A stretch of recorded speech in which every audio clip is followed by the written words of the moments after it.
Entonces, ayer empezamos con, yo diría, solamente con lo medular de esta clase. Hoy día me gustaría rematarla, incluso algo si tenemos tiempo, como porque queda, ¿verdad? Más de media hora, 45 minutos PP. Entonces, yo creo que tenemos tiempo incluso para tratar las preguntas esenciales y la guía formativa, ¿ya? Así que yo creo que podemos sacarle harto provecho este rato que nos queda.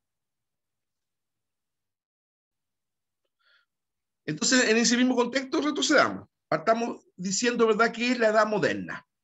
Como lo habíamos dicho, ¿cierto? La Edad Moderna es el tercer periodo histórico en que comúnmente se divide la historia universal comprendida entre los siglos XV y XVIII, luego de la Edad Media, antes de la llamada época contemporánea. ¿Ya? Entre los siglos XV y XVIII, ¿verdad?, surge, ¿cierto?, esta época. La Edad Moderna es considerada una era de afianzamiento de los ideales del progreso, la comunicación y la razón, que serán considerados desde entonces los valores de la modernidad y seguirán más o menos vigentes hasta el día de hoy. ¿Ya? Claro, porque en el fondo el paso fundamental de la Edad Media a la Edad Moderna, estamos hablando de un cambio de mentalidad. Piensen ustedes que durante la Edad Media, ¿qué es lo que primó? Una visión teocéntrica de la sociedad, del ser humano. Cuando uno dice teocéntrica o teocéntrico, estamos hablando de que Dios está en el centro, ¿cierto? De todo, de la sociedad, de la economía, de la política, de la educación, de la cultura, del arte, de todo eso. Está Dios en el centro. Entonces, pero eso fue variando, muchachos. Y eso fue dando paso a que en vez de Dios, que esté en el centro de todo, fue el ser humano que empezó a estar en el centro de todo. Y ese cambio de visión se llamó antropocentrismo, un poco enredada la palabra, pero antropocentrismo, que fue como lo contrario, por así decirlo, al teocentrismo de la Edad Media. La Edad Media fue teocentrista, es decir, todo se centra en Dios. En cambio, la Edad Moderna, antropocentrista, todo se centra en el ser humano. Ser humano, antropo, ¿verdad? Hombre como ser humano me refiero, y centro, el centro del ser humano. Esto contrapuesto a las consideraciones de oscurantismo y aislamiento de la Edad Media. Asemeja la Edad Moderna con la Antigüedad o época clásica, en la que florecieron la filosofía y las bellas artes. Piensen ustedes que este movimiento cultural, artístico, que nace en Italia en el siglo XV, ¿verdad? El Renacimiento, de hecho salió la prueba de diagnóstico, ¿verdad? Bueno, el punto de referencia, el punto de admiración que esta gente tenía, ciertamente eran los clásicos, los artistas, los escritores, los poetas clásicos de la antigua Grecia y Roma. Por eso que ellos sentían renacido ese mundo que se había oscurecido, ¿verdad? Como se había muerto, estancado de la Edad Media, aquí, ¿verdad?, repercutió, renació con mucha fuerza, con mucha energía. Y de hecho, bueno, la generación, ¿verdad?, de artistas italianos del Renacimiento va muy a la par, ¿verdad?, con los artistas griegos. Incluso en algunos aspectos los superaron. Pero, si dejamos eso así nomás, sería una tremenda injusticia con la Edad Media. Porque la Edad Media también tuvo muchos elementos culturales dignos de ser destacados. Lo que pasa es que brillaron menos. Brillaron menos. ¿Profe, se Bueno, escribe o es lo de ayer? ¿cómo? ¿Esto se escribe o es lo de ayer? No, porque que nada de esto se escribe. Las diapositivas que yo les explico son para que usted las vaya entendiendo, no las vaya escribiendo hacia el lápiz, porque es mucho en primer lugar, y en segundo lugar se va a perder la explicación, ¿ya? Yo ayer alcancé como... Es que ella es nueva, o sea, entró ahora perfecto. nomás. Entonces Perfecto. pues, Igual tiene...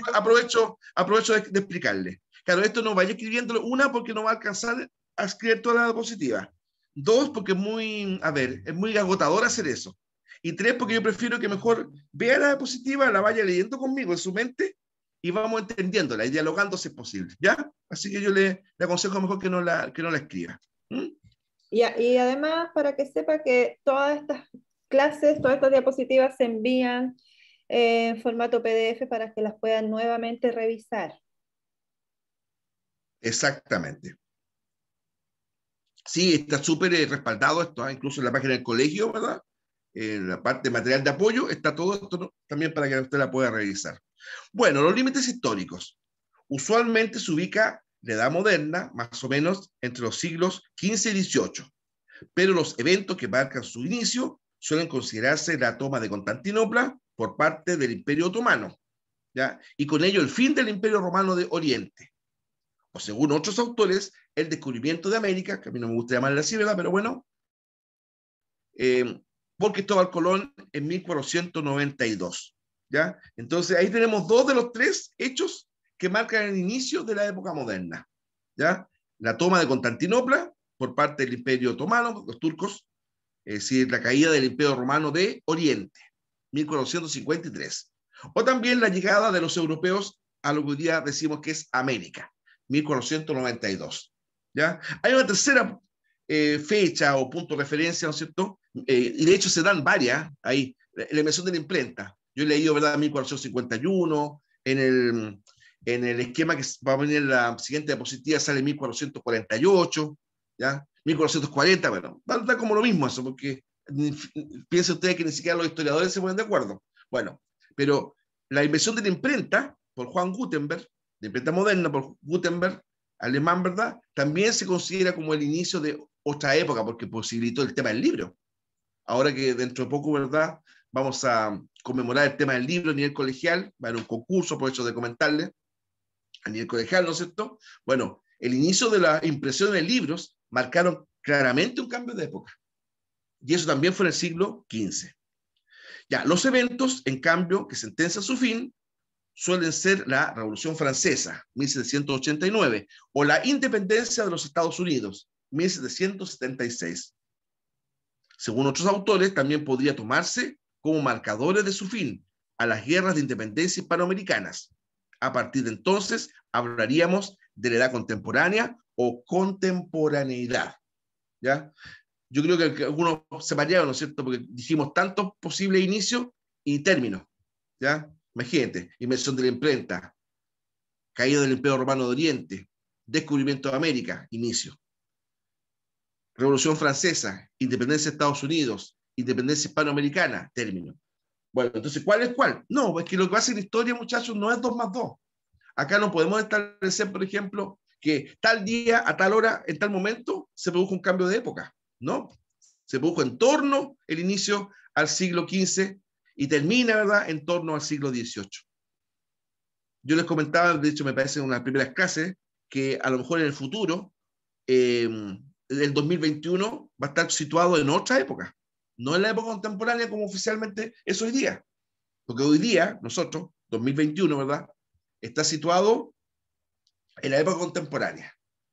Pero quién sabe si, no sé, pues en 200 años más, estudiosos de esa época van a decir, no, fíjense, que el 31 de diciembre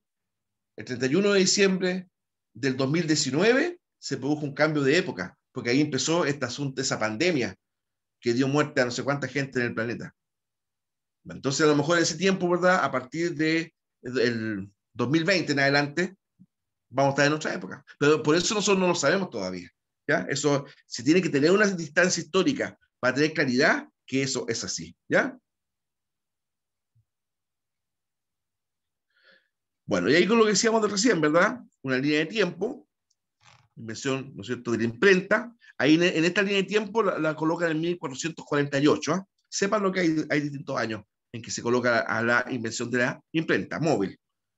Claro, porque lo que pasa es que los chinos, en la antigüedad, ellos habían creado otro tipo de imprenta, una imprenta fija, que en realidad más que una imprenta era como un timbre grande, ¿eh? Eran como, claro, como timbres grandes. La imagen.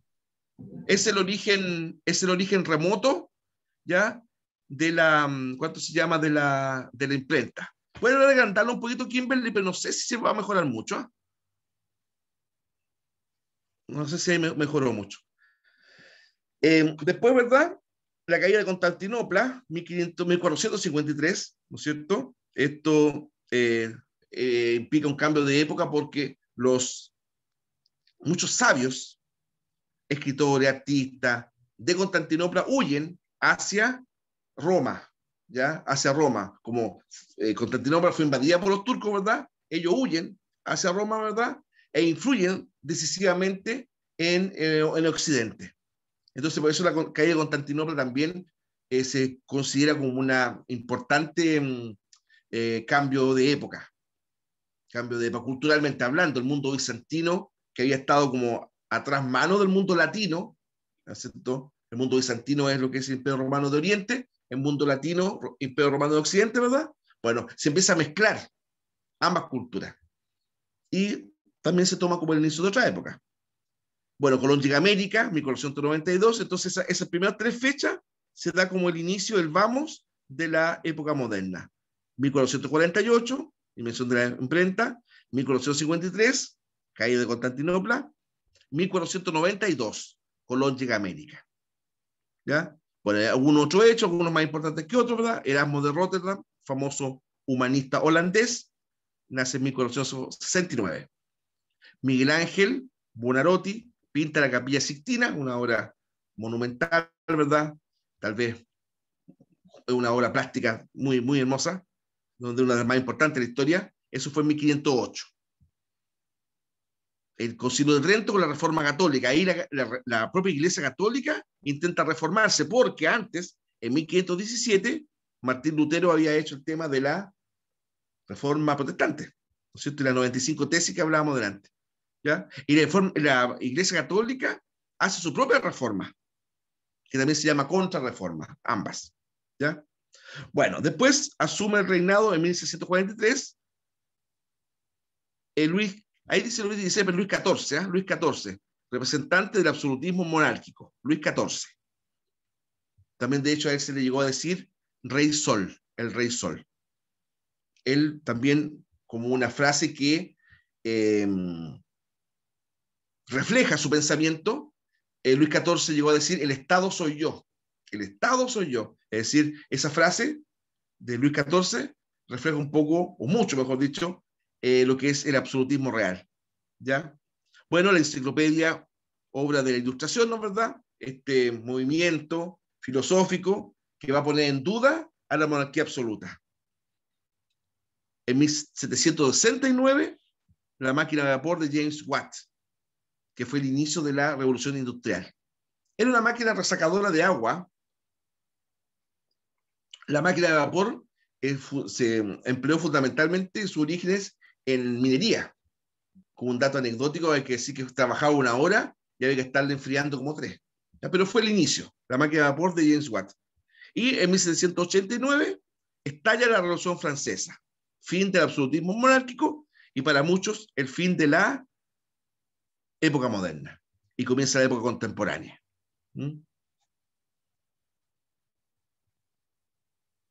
Aquí lo voy a tener que checar un poquito de nuevo para que pueda verse bien la letra. ¿Ya?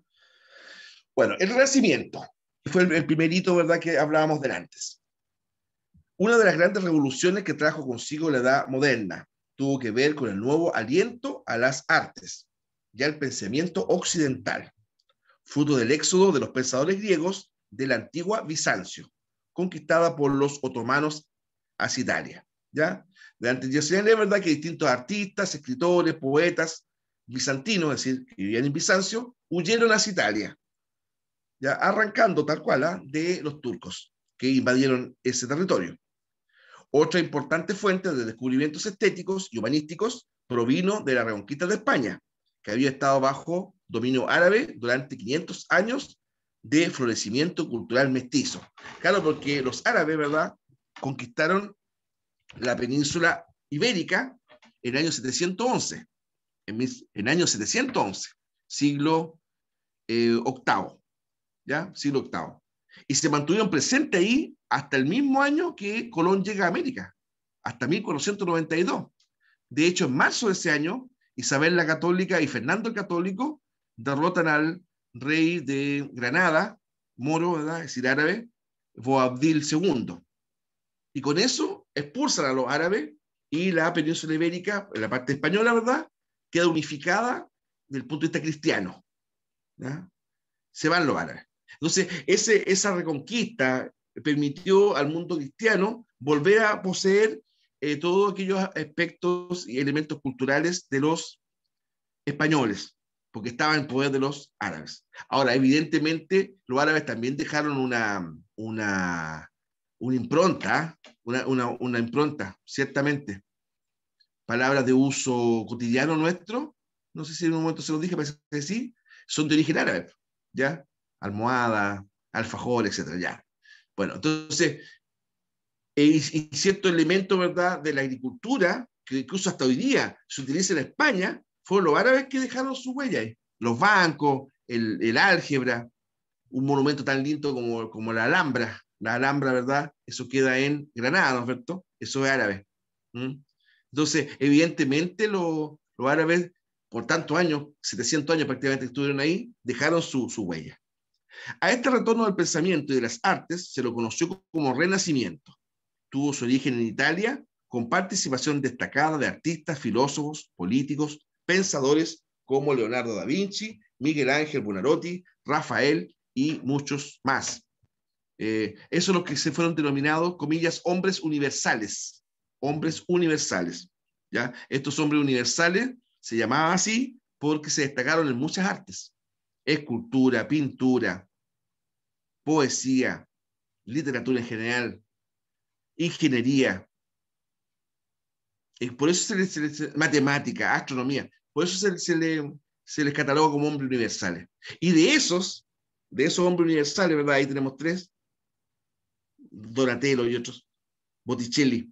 Bueno, de esos hombres universales, evidentemente el que más logró destacarse en más disciplinas fue Da Vinci, Leonardo da Vinci. Por eso para muchos, entre ellos quien habla, se le considera, ¿verdad?, tal vez el genio más grande de la historia, Leonardo da Vinci.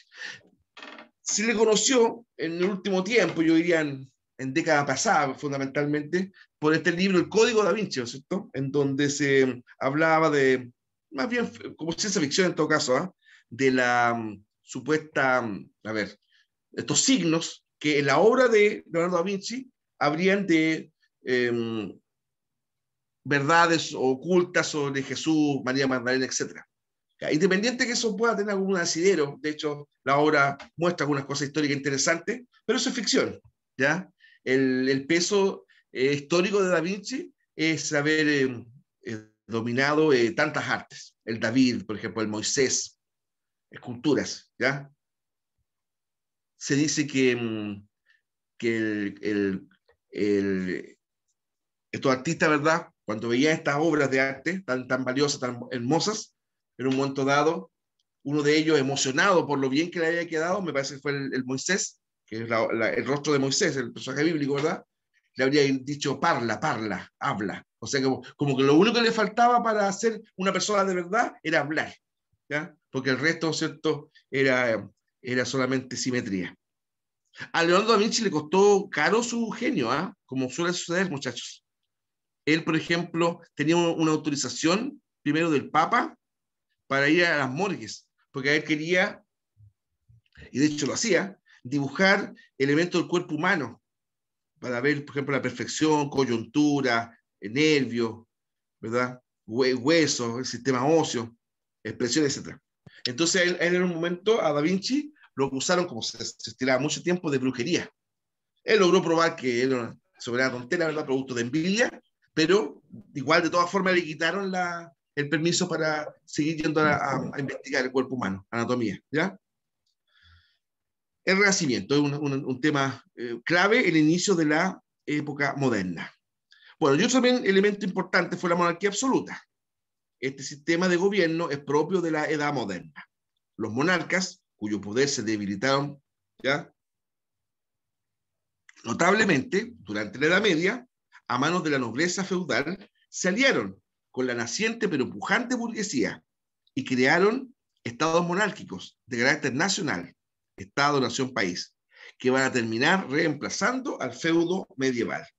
Claro, porque durante la Edad Media, yo les contaba que los reyes tenían un poder bastante limitado, bastante relativo. Generalmente los reyes entregaban territorios pequeños a unos señores que con el tiempo se les llamó señores feudales, ¿verdad? Pero estos señores feudales con el tiempo alcanzaron tanto más poder que los reyes. Muchos reyes, por ejemplo, prácticamente tenían poder real en su propio feudo, que se llamaba patrimonio regio, que significa patrimonio del rey, ¿ya? Pero lo demás, por ejemplo, no, el rey muchas veces era más débil que otros señores feudales.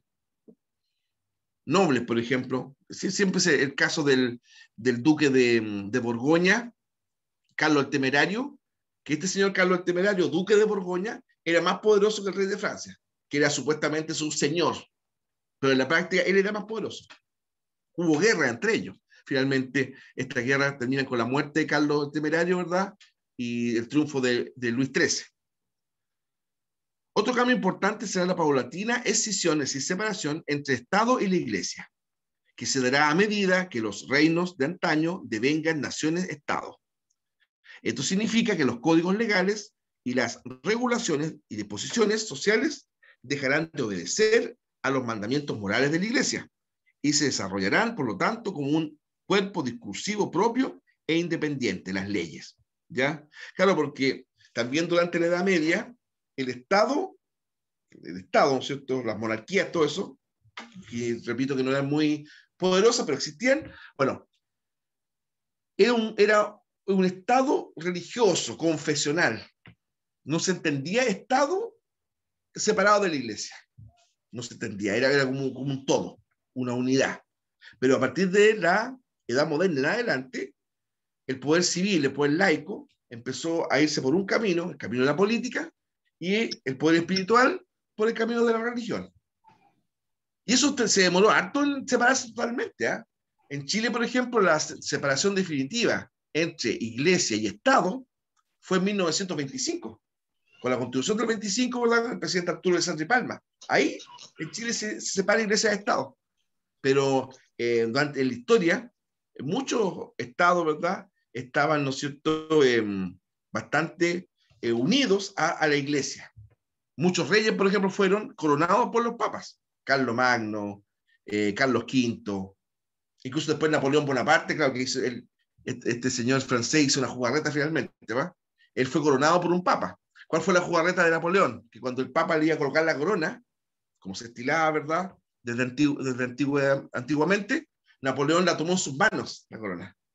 El Papa lo fue a coronar, Napoleón Bonaparte tomó la corona en sus manos y se la colocó él mismo. ¿Ya?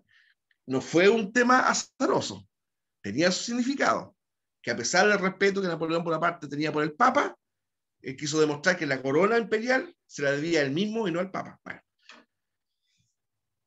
Los países más destacados en donde surgieron monarcas absolutos fueron España, Francia, Inglaterra, Rusia y Portugal. ¿Ya? Ahí, ¿no es cierto?, prácticamente no había separación de los poderes del Estado. Era un todo.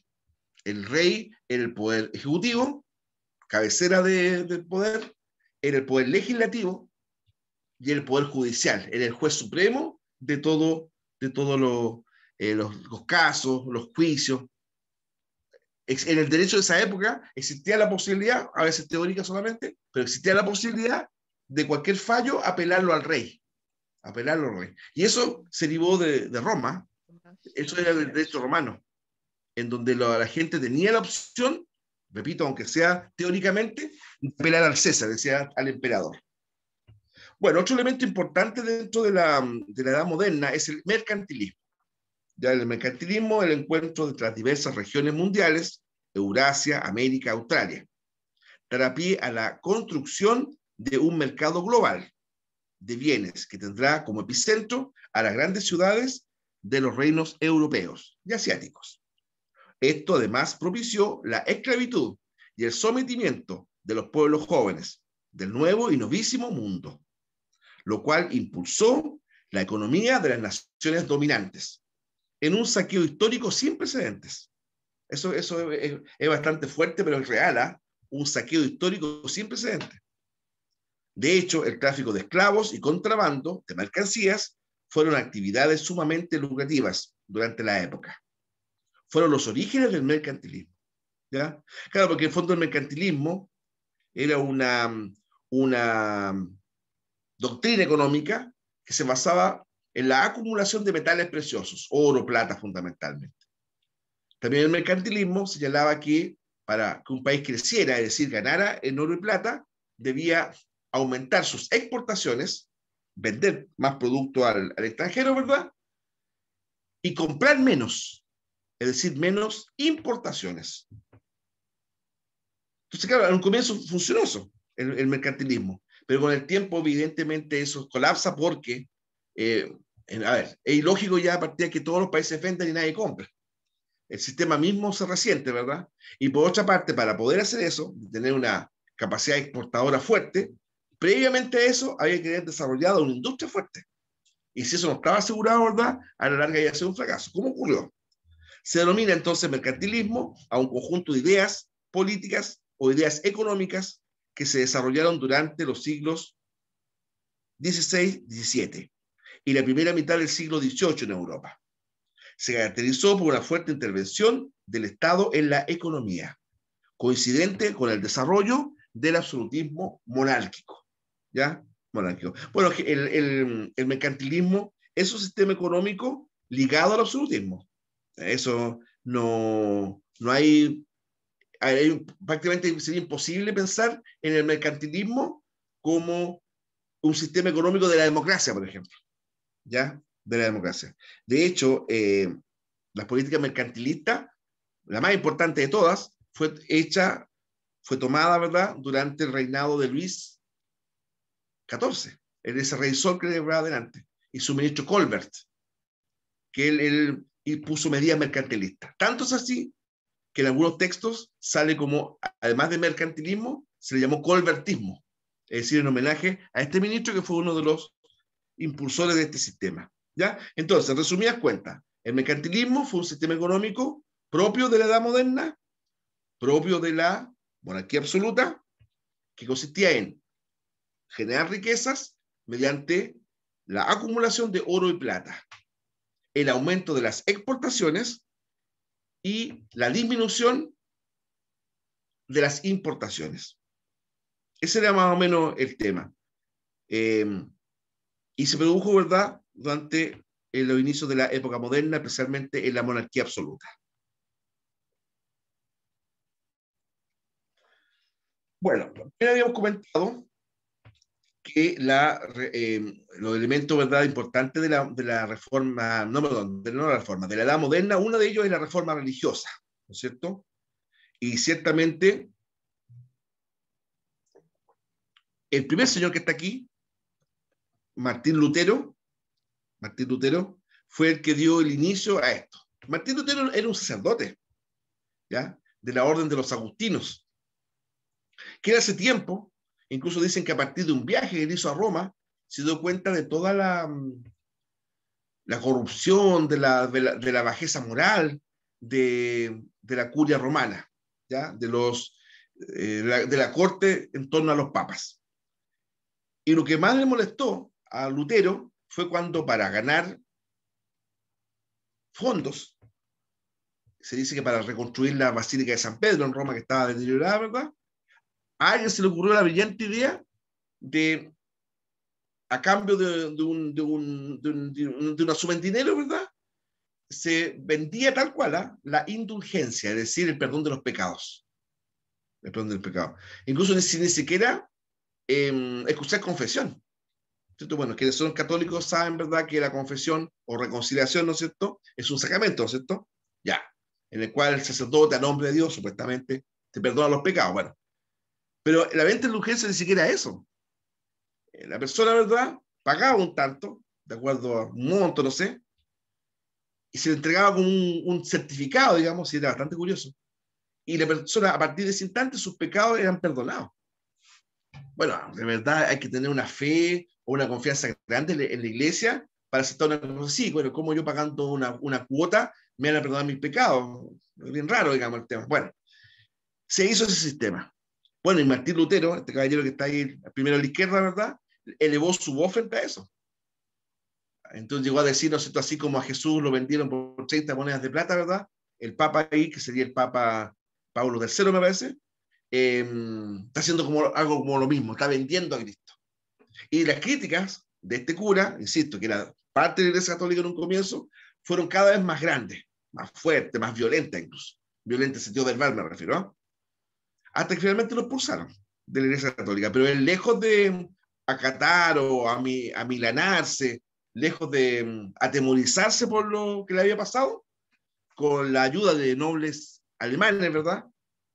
Él llevó a cabo la reforma cada vez más profunda, más fuerte. Bueno, de hecho, el Federico de Sajonia, un duque alemán, fue el que lo protegió. Sin esta protección no habría sido posible a Lutero seguir adelante. Lo habrían quemado en la hoguera, por ejemplo. Ya, pero ese señor, Federico de Sajonia, noble alemán, que al mismo tiempo se convirtió al luteranismo, fue su escudo protector. ¿Ya? Bueno, la nueva sociedad urbana insurgente entra pronto en conflicto con las grandes religiones occidentales, sobre todo el cristianismo, cuya iglesia ya escindida de la ortodoxa, es decir, los cristianos griegos, ¿verdad?, sufren numerosos movimientos reformistas. Esto da pie a la reforma protestante de Lutero, ¿ya?, y a la respuesta conservadora de la contrarreforma, protagonizada sobre todo por España, y transmitida al Nuevo Mundo mediante sus colonias. ¿Ya? Aquí ustedes ven más, señores, aparte de Lutero, ¿verdad? Este fue Juan Calvino. Calvino, ¿verdad?, cuyo nombre dio origen a una religión nueva, el calvinismo, que tenía alguna diferencia con el Lutero, ¿eh?, que ahí les podemos mostrar a comentar. Enrique VIII, este es un rey para nada religioso, pero por un tema político, rompe con el Papa y fundó una iglesia en Inglaterra, el anglicanismo, Enrique VIII. Y aquí tenemos a don Ignacio de Loyola, jefe de la Orden de los Jesuitas, que lideró la contrarreforma, o también llamada Reforma Católica. ¿Ya? Ignacio de Loyola. Entonces, estos cuatro señores eran súper importantes, o fueron súper importantes, porque marcan una parte clave de la historia de la humanidad cuando la división, sobre todo el cristianismo, ¿verdad?, se divide. Calvino, que compartía con Lutero el tema de no obedecer al Papa, y de hecho también fue protestante, pero tenía una gran diferencia con respecto a Lutero. Lutero decía que la salvación del alma se debe solamente por la fe como gracia de Dios. ¿Ya? En cambio, Calvino, ¿verdad?, decía que no, que la salvación del alma de cada uno de nosotros se debía solamente a la voluntad de Dios, independiente si ese hombre tuviera fe o no, si ese ser humano tuviera fe o no. Él decía que cuando uno nacía, cuando era concebido, ¿verdad?, por sus padres, estaba predestinado. Por eso la doctrina del calvinismo habla mucho de la predestinación, ¿cierto? Está predestinado a la salvación o a la condenación. Da lo mismo cómo se portara la persona. Pues si estás predestinado a salvarte, aunque sea el más grande de los pecadores, te vas a salvar igual. Si estás predestinado a condenarte, aunque seas el mejor de los santos, también te vas a condenar igual. ¿Ya? El caso de Enrique VIII fue un tema bien curioso, ¿eh?, porque este señor, era muy bueno para cambiar de esposa. De hecho, tuvo 6. Y a varias de ellas las mandó a ejecutar. Y uno de sus primeros matrimonios fallidos, ¿verdad?, con Catalina de Aragón, la primera específicamente, él se quiere divorciar de ella porque no tenía hijos varones. En la ignorancia de esa época, ¿verdad?, se le echaba la culpa a la esposa, ¿verdad? Y Enrique VIII le pide al Papa que lo divorcie de Catalina de Aragón, que era hija de los reyes católicos. ¿Ya? Entonces había un problema político ahí. El Papa dijo que no le concedió el divorcio, ¿cierto? Sépanlo, ¿eh? Increíble, uno no lo sabe. De acuerdo al rito católico, existen causales de divorcio. Bueno, esas causales no lo había cumplido, según el Papa Enrique VIII. Por lo tanto, le negó el divorcio de Catalina de Aragón. Entonces, ni corto ni perezoso, porque era un hombre muy autoritario, Enrique VIII no aceptó que sus deseos no se cumplieran, ¿verdad?, de separarse de esta otra dama y casarse con Ana Bolena, que fue su segunda esposa, y rompe vínculos con el Papa, con Roma. ¿Ya? Y ahí funda una nueva iglesia, el anglicanismo. ¿Ya? Y este último, como dije, Ignacio de Loyola, un señor, ¿verdad?, sacerdote, que había sido militar, ¿verdad?, Entonces cuentan de que él estaba en un asedio de una ciudad que estaba en guerra contra España, ¿verdad?, Navarra específicamente, y en eso, cuando estaba asediando la ciudad, como un sitio, porque ustedes entiendan, como un ataque a los muros de esa otra ciudad, desde lo alto de esa muralla, le disparan un arcabuz, que es un fusil antiguo, y lo hieren de gravedad en la rodilla a Ignacio, que era un militar de ese instante. ¿Ya? No pudo seguir en batalla, pero lo sacan de ahí y pasó largas temporadas en hospital, en enfermería castrense. Y estaba aburrido. En ese tiempo, el único método de entretenerse era leer. No existía otra forma. Y pidió que si le podían pasar un libro, algo para leer, porque estaba ahí tendido en cama todo el día. Y el único libro que había, se cuenta la tradición, que había en ese lugar, alguien encontró una Biblia. Una Biblia. Y se la pasa. Y ahí Ignacio se pone a leer, pues. Y se empezó a apasionar por lo que estaba leyendo. Tanto es así, cuando pasó su tratamiento, ¿verdad?, de su rodilla, ante la sorpresa de todos sus amigos militares, ¿verdad?, pidió renunciar al ejército. Y fundó una orden religiosa, los jesuitas. ¿Ya? Los jesuitas. Y de hecho, los jesuitas reflejan en su organización el origen militar de Ignacio, su fundador. ¿Ya? Bueno, también como parte importante de la época moderna fueron los cambios filosóficos. La edad moderna y sobre todo el Renacimiento se centrarán en el hombre en su perspectiva, que en tiempos medievales se centraba en Dios. El hombre pasará a ser la medida de todas las cosas. Ahí cuando dijo el hombre, estamos hablando del ser humano, ¿eh? Y mediante la recuperación y revalorización de las culturas de la antigüedad pagana, especialmente la tradición griego-romana, se dará impulso a la fe en la razón humana. Claro, o sea, hay un cambio. Mientras en la Edad Media todo se centraba en Dios, ¿verdad?, en la fe, en los santos, la Virgen María, etc. En la Edad Moderna se empezó a centrar en las cualidades, en las aptitudes, en las potencialidades, en la fortaleza del ser humano. Fundamentalmente en la razón. En la razón.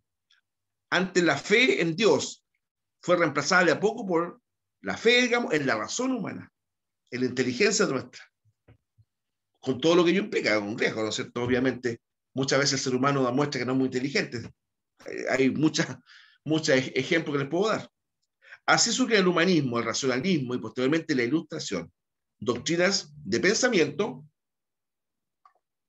que darán un empuje enorme a las artes y en especial a las ciencias, que serán pródigas en descubrimientos, teorizaciones y fabricación de nuevos instrumentos, particularmente cuando no estén sometidas a la vigilancia inquisitorial de los países protestantes. ¿Ya? Cuando dice inquisitorial, recordemos que la religión siempre en un momento dado quiso, no, yo no digo que frenar el conocimiento, ¿eh?, pero sí vigilarlo, que no tuviera que ver con propagación de doctrinas demoníacas, ocultismo y esas cosas. Pero eso de todas maneras fue un freno, ¿eh? Lo que yo le decía delante de Leonardo da Vinci.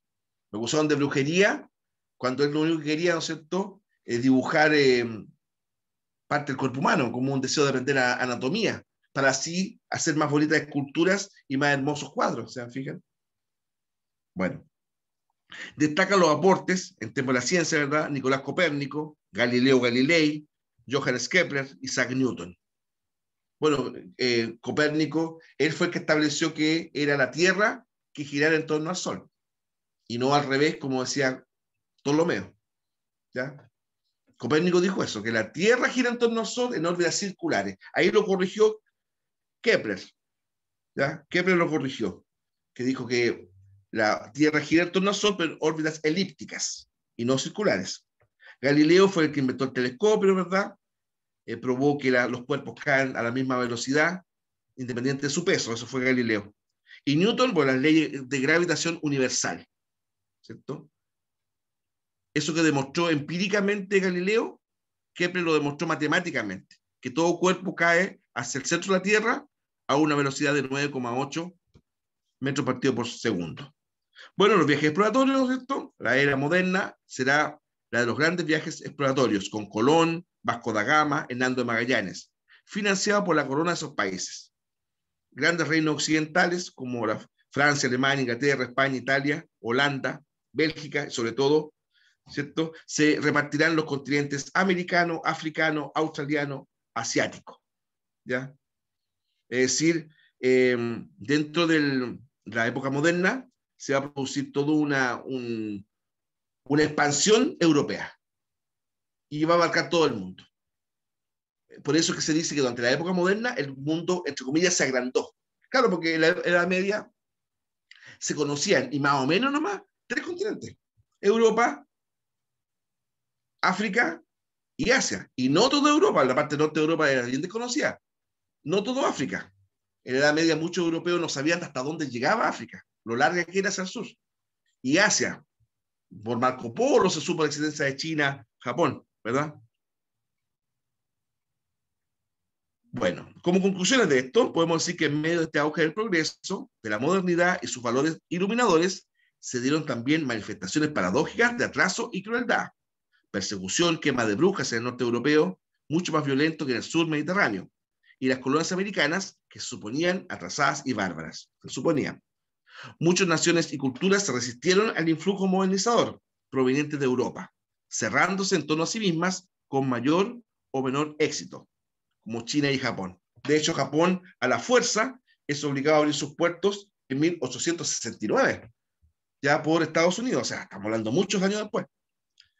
Otras naciones, como la Rusia zarista, en cambio, vieron con buenos ojos la modernidad europea y se aproximaron a ella todo lo más posible, ¿ya?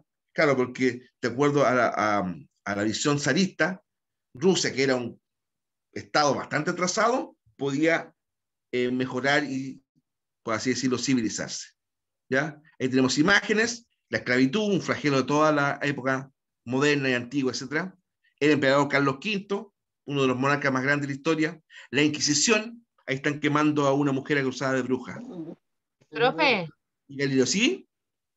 esto todo va, lo van a mandar después en un link, ¿verdad? Sí. Está Ya, mandado ya el grupo, me parece. ya. Sí, ya está Muchas mandado. gracias. Pero Kimberly, Claro. si a ti te faltan, como estás recién, háblame a mí por WhatsApp y dime, tía, necesito las clases de la semana tanto, yo te envío todo. Ya, tía. Muchas gracias. Ya. Que agradece, pues. Entonces, ahí tenemos links educativos, ¿verdad? De YouTube, que usted puede profundizar, o todos ustedes pueden profundizar, ¿no es cierto?, estos contenidos, ¿ya? En alguna oportunidad lo hemos visto en clase, pero creo que los vamos a ver de nuevo en algún momento. Ya, estos ejercicios se desarrollan en el cuaderno, del 1 al 6. Estos no se mandan. Estos de aquí no se manda, ¿ya? Se desarrollan en el cuaderno. Son preguntas, ¿verdad? ¿De qué forma la historia considera la época moderna, etcétera? ¿Cierto? Son 6 preguntas. Esto se basa en el Power, en el PPT, que acabamos de exponer. ¿Ya?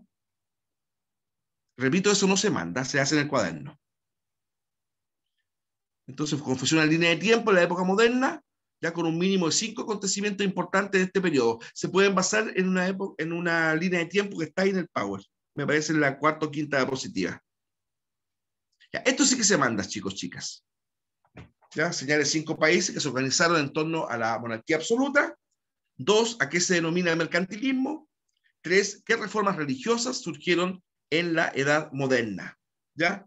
También, lo mismo que las preguntas de aplicación, las preguntas esenciales, que sí me las tienen que mandar, ¿verdad? También están basadas fundamentalmente en el Power. Ustedes vayan por los títulos acá: monarquía absoluta, ¿ya? Mercantilismo, una diapositiva que se llama así, ¿eh? Reformas religiosas. Entonces le va a ser más fácil dar con las respuestas. Muchachos, gracias por la atención. Disculpe, la línea de tiempo que hay que enviársela igual. No. Ya. No. Esa es parte de las preguntas de desarrollo o de aplicación, ¿ya? Eso queda, en verdad, usted la hace y queda, digamos, como un acervo cultural suyo. Bien, pues, le gusto saludarle.